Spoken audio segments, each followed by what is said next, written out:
Hello दोस्तों, आज हम आपको बताने वाले हैं रावण से जुड़े हुए कुछ रहस्यों के बारे में। दोस्तों, रावण का नाम सुनते ही हमारे मन में 10 सिरों वाले दुष्ट पापी असुर की छवि घूमने लगती है और यही वजह है कि हर गली कूचे में आपको राम नाम का एक ना एक इंसान तो मिल ही जाएगा। लेकिन अगर आप रावण नाम के शख्स को ढूंढने जाएंगे तो जिंदगी बीत जाएगी, लेकिन शायद ही कोई आपको इस नाम का व्यक्ति मिले, क्योंकि कोई नहीं चाहता कि उसका नाम रामायण काल से लेकर अब तक एक दुष्ट के तौर पर पहचाने जाने वाले असुर के नाम पर पड़े।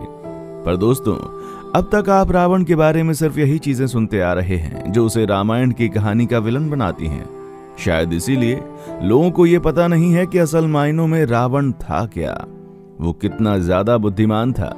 ऐसे में क्या आप जानते हैं कि रावण ने भगवान राम के लिए यज्ञ किया था? या फिर क्या आपको यह मालूम है कि क्रोधित होकर रावण ने शनिदेव तक को बंदी बनाकर रखा था? उसके अलावा भी रावण के बारे में ऐसी बहुत सारी अनकही कहानियां हैं जिनके बारे में आप जब सुनेंगे तो आपके होश उड़ जाएंगे। दोस्तों, रावण ने किया था भगवान राम के लिए यज्ञ। ये बात तो हम सभी जानते हैं कि भगवान श्री राम ने लंका तक जाने के लिए वानर सेना की मदद से पुल का निर्माण किया था। पर क्या आपको मालूम है कि ये जो पुल बनाया गया था ये अकेले वानर सेना की मदद से नहीं बना था, बल्कि इसमें रावण का भी योगदान था। असल में पुल बनाने से पहले सभी ने भगवान शिव की आराधना की, क्योंकि भगवान राम शिव जी के आशीर्वाद के बिना इस काम को शुरू नहीं करना चाहते थे। अब यज्ञ करने के लिए एक विद्वान पंडित की जरूरत थी और रावण जितना ही शक्तिशाली था उतना ही विद्वान भी था, और इसीलिए भगवान राम ने रावण को यज्ञ के लिए आमंत्रण भेजा।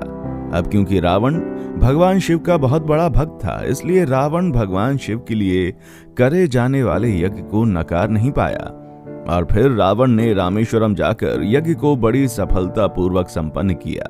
सिर्फ इतना ही नहीं, यज्ञ पूरा होने के बाद जब श्री राम ने विद्वान पंडित रावण से आशीर्वाद मांगा तो रावण ने भी एक महान पंडित होने के कर्तव्य को निभाते हुए राम को तथास्तु कहा।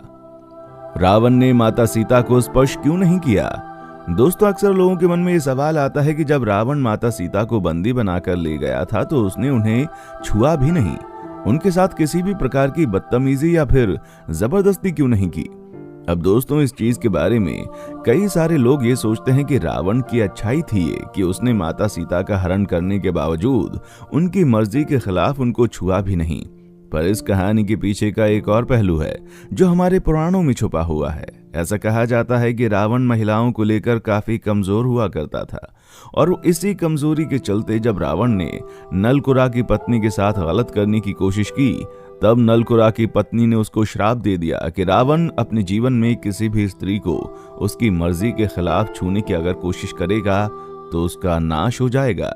और यही कारण था कि रावण ने सीता का हरण करने के बाद भी उनसे दूरी बनाकर रखी, वरना तो लंका के राजा रावण के लिए जितना ही आसान सीता का हरण था उससे कहीं ज्यादा आसान उन्हें अपनी पत्नी बनाना था। लेकिन रावण हमेशा सीता की मर्जी का इंतजार करता रहा ताकि उसे और उसके साम्राज्य को कुछ ना हो। शनिदेव को बनाया बंदी।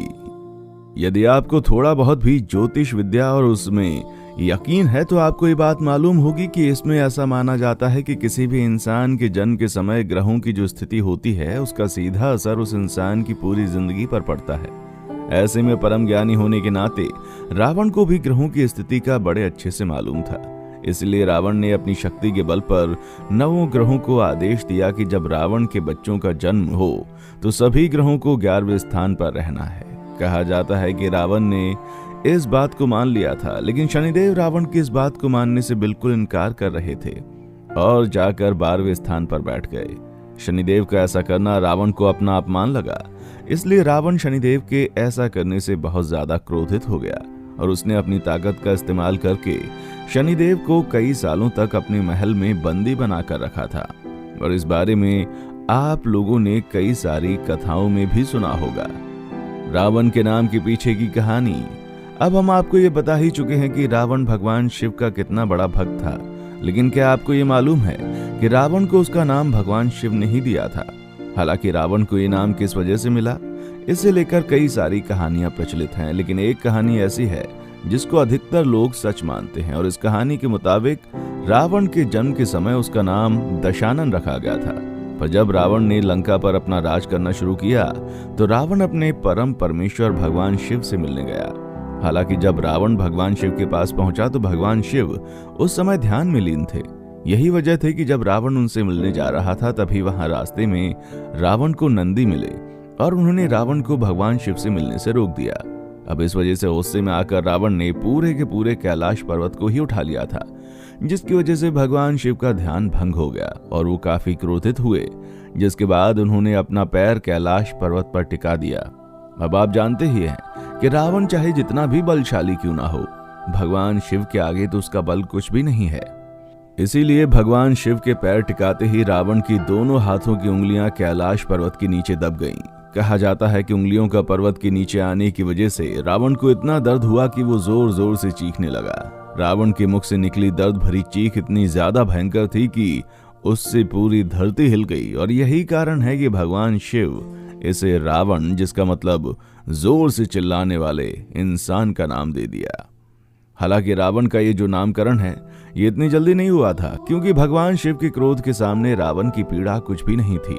पर फिर भी रावण इतनी जल्दी हार मानने वालों में से नहीं था। उसने भी ठान लिया था कि वो अब भगवान शिव को खुश करके ही मानेगा। इसलिए रावण ने तांडव करना शुरू कर दिया।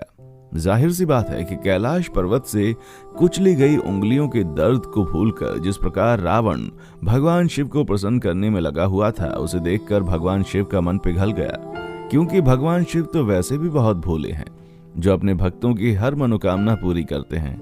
और यहाँ भी जब रावण भगवान शिव को प्रसन्न करने में लगा हुआ था तो भला भोलेनाथ कैसे क्रोधित रह सकते थे।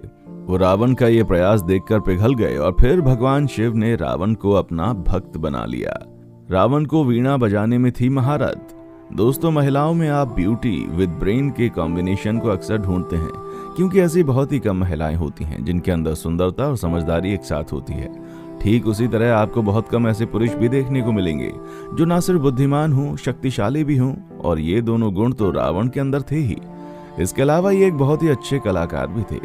जहां रावण को वीणा बजाने की कला में महारत हासिल थी, और अगर आपने कभी रामायण को ध्यान से देखा हो तो आप ये बात जानते होंगे कि रावण की सेना के झंडे पर वीणा का चित्र बना हुआ है। इसके अलावा कई ऐसे भी चित्र हैं जहां पर आपने रावण को वीणा बजाते हुए देखा होगा।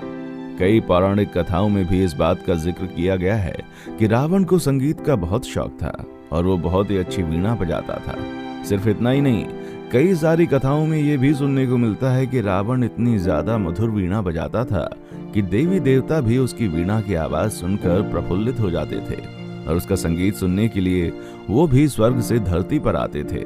बाकी दोस्तों, आपका इस पर क्या कहना है और आपको रावण की ऐसी कौन सी क्वालिटी है जो सबसे ज्यादा अच्छी लगती है, उसके बारे में हमें कमेंट करके जरूर बताएं। और इसी तरह की रोमांचक वीडियोस को देखते रहने के लिए चैनल को लाइक, शेयर और सब्सक्राइब करना ना भूलें। देखने के लिए शुक्रिया।